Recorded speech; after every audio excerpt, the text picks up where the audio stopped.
as we approach the threshold of 2026, I want to invite you into a completely new way of entering the new year. For so many of us, January 1st comes with so much pressure to make sweeping changes, pressure to set ambitious goals, pressure to write long lists of resolutions that will somehow make us better, more worthy, more successful versions of ourselves.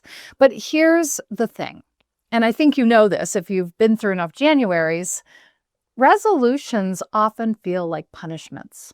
They come wrapped in language like, I should, I must, I have to. They're born from a place of lack, of not enoughness, of fixing what's supposedly wrong with us. I should lose weight. I have to be more productive. I must finally get organized.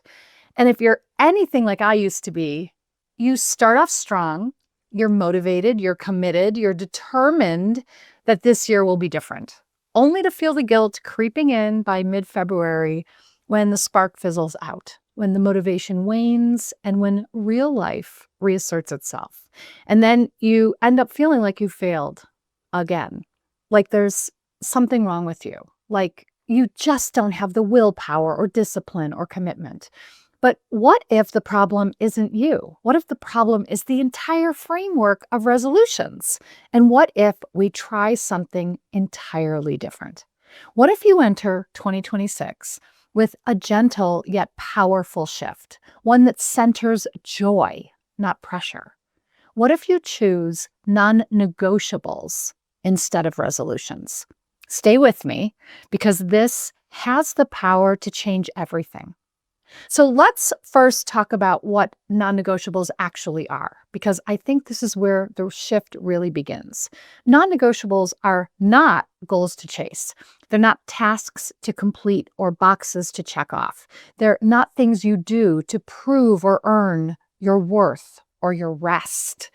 Non-negotiables are personal rituals, soul-nourishing practices that make you feel alive. They're the actions, no matter how small, that bring you home to yourself. They're not about impressing anyone. They're not about what looks good on the outside or Instagram or what your friends are doing.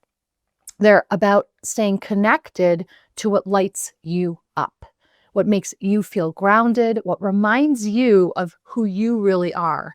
And here's what's really essential. Your non-negotiables don't have to be fancy. They don't need to be time-consuming. They don't need to involve expensive equipment or complicated routines. And they should never, ever feel like punishment. They are invitations to return to your essence. Simple, powerful invitations. Now, if you are a high achiever or people pleaser or perfectionist, and I'm guessing you might be, this concept might feel particularly revolutionary because you're probably not used to putting attention on yourself. You're used to focusing on everyone else's needs. You're used to measuring your worth by your productivity, your accomplishments, and your ability to show up for others. You're used to putting yourself last on your list, if you even make the list at all. And the idea of creating rituals just for you that prioritize your needs, your peace, your aliveness, that might feel selfish, indulgent, like something you don't have time for or deserve. But here's what I've seen over and over again. Non-negotiables are especially powerful for high achievers, people pleasers, perfectionists, precisely because you're not used to it. When you are someone who's always giving, always performing, always achieving, always caring for others, creating space to tend to yourself is radical. It is revolutionary. It's the thing that will actually allow you to sustain every single thing else that you do, because you can't keep pouring from an empty cup. You can't keep showing up for everyone else while abandoning yourself. Eventually, something cracks. Burnout happens. Resentment builds. Your health suffers. Your joy disappears. Non-negotiables are how you interrupt the cycle. They're how you learn to include yourself in the circle of people you care for. They're how you discover that tending to your own needs is what makes you and your life sustainable. A non-negotiable might look like 5 minutes of silence in the morning, just you and your breath and stillness. It might be an afternoon walk around the block without your phone, just you and the movement of your body. It might be lighting a candle at your desk and taking a deep breath before you dive in to your emails. It might be journaling for 10 minutes. It might be dancing in your kitchen. It might be sitting with your coffee and looking out the window. It might be reading a poem before bed.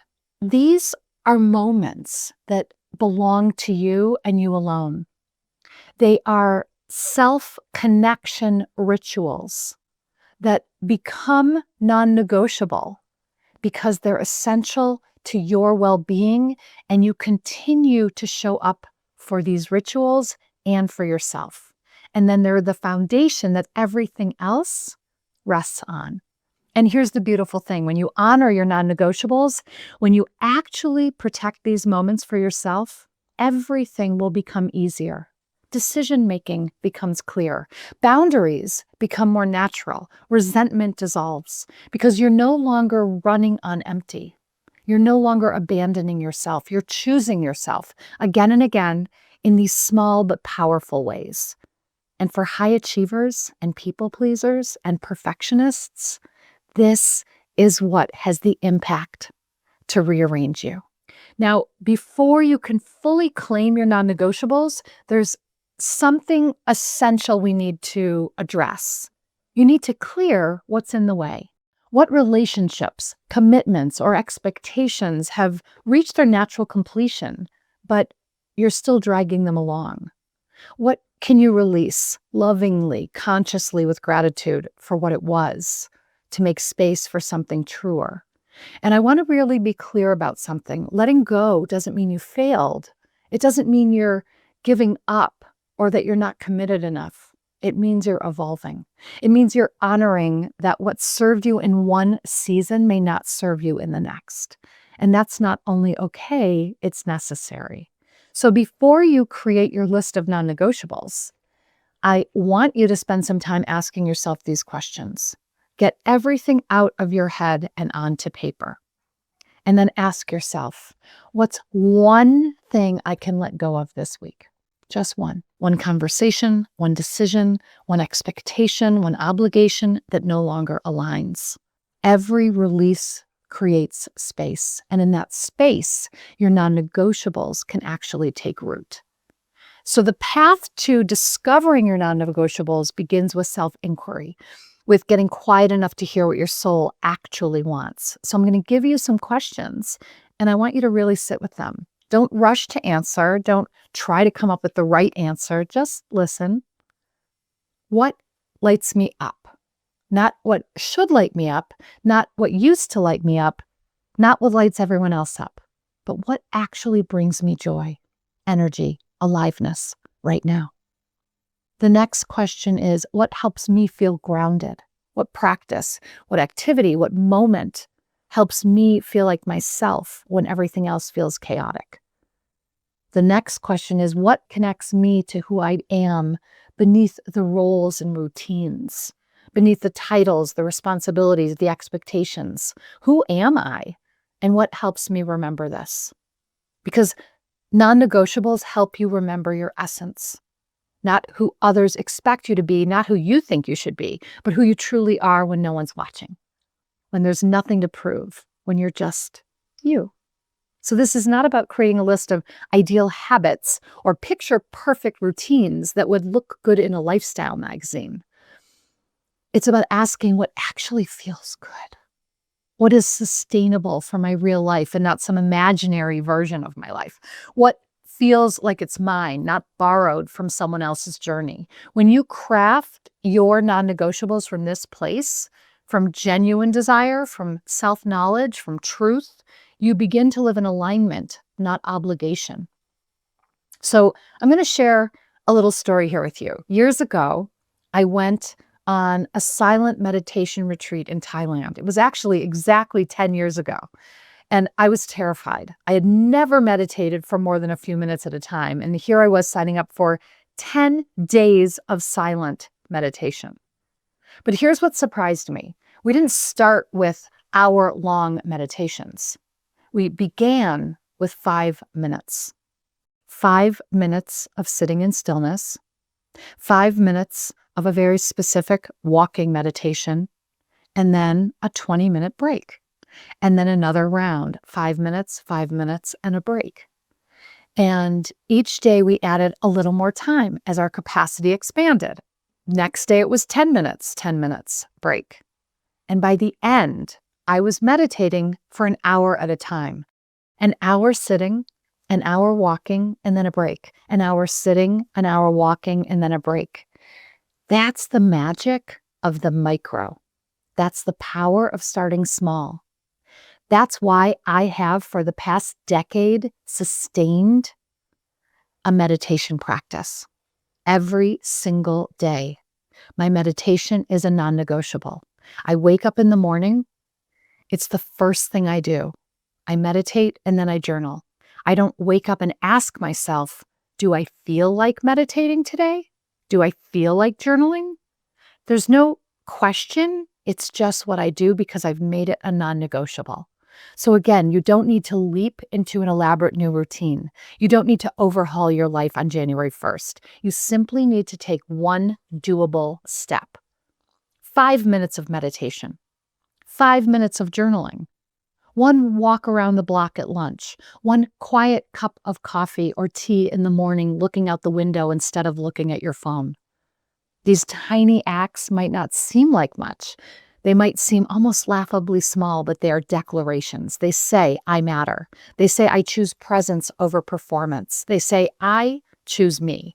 And every time you honor your choice, you strengthen your relationship with yourself.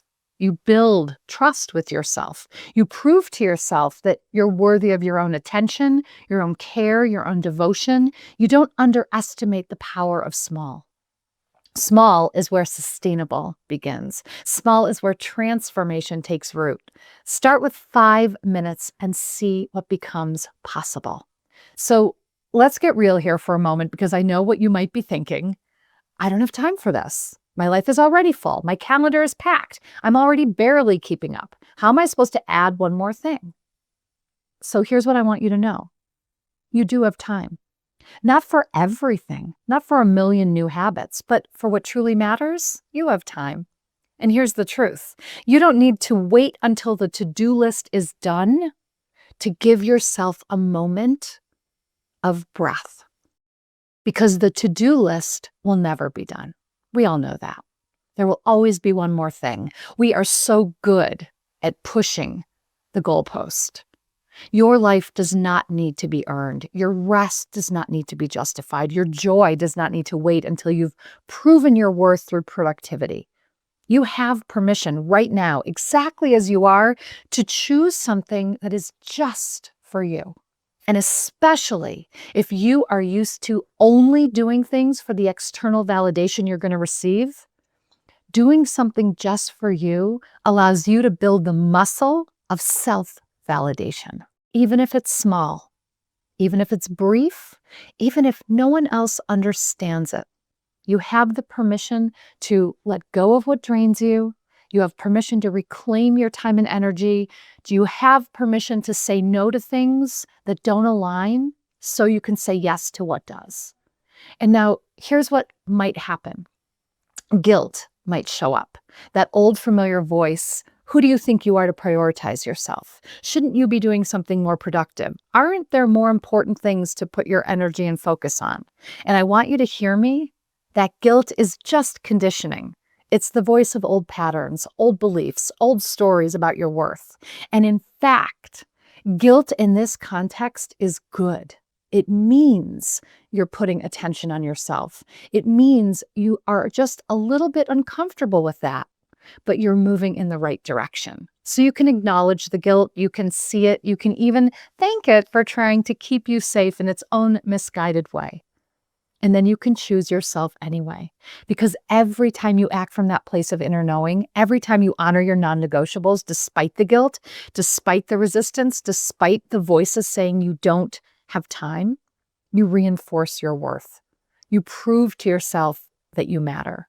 So speaking of choosing yourself and reconnecting with what lights you up, if you're listening right now and feeling a gentle pull, like something inside of you wants to wake up, I invite you to take the next step with me.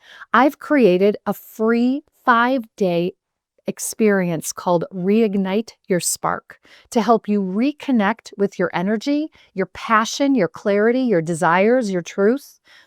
This isn't about doing more. It's about remembering who you are underneath all the noise, the pressure, the performance.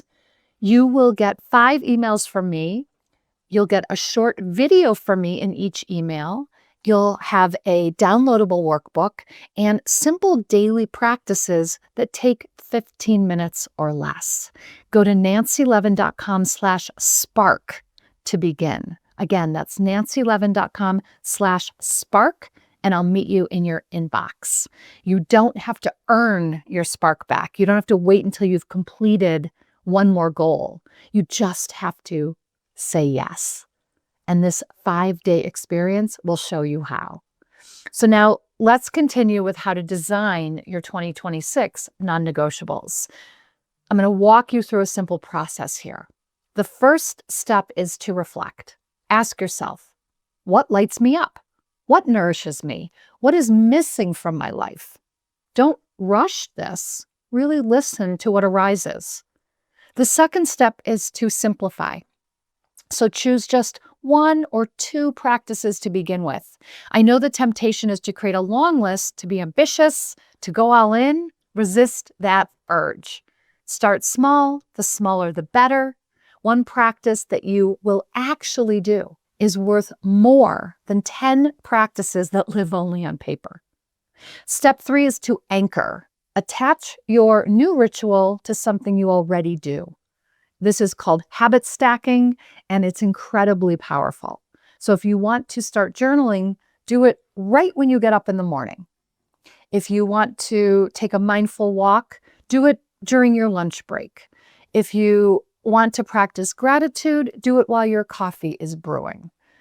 Anchoring your non-negotiable to an existing habit makes it a little easier to stick. Step 4 is to adjust, to calibrate. Revisit your non-negotiables every few months. Check in with yourself. What's working? What's not? What needs to shift? Your non-negotiables aren't meant to be rigid. They're meant to evolve with you. And as you change, as your life changes, as your needs change, your practices change too. And then the 5th step is honor. Treat these practices not as chores, but as acts of devotion to yourself. They are sacred moments. Protect them. Prioritize them. Let them become your compass. When you honor your non-negotiables, you are being responsible for your own well-being. You're the kind of person who keeps their promises, especially the ones they make to themselves. And that's exactly how you build a life that actually feels good to live. So take this in for a moment. You wake up on a January morning. Not rushing, not panicking about everything you need to do. Simply breathing.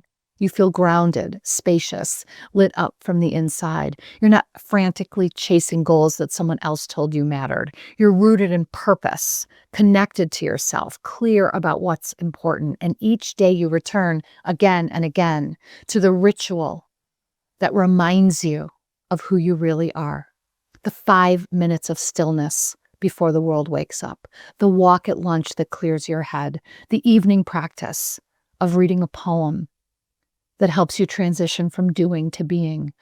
This is what's possible when you build your life on non-negotiables instead of resolutions. A year that doesn't pull you in a million directions, but draws you home to yourself.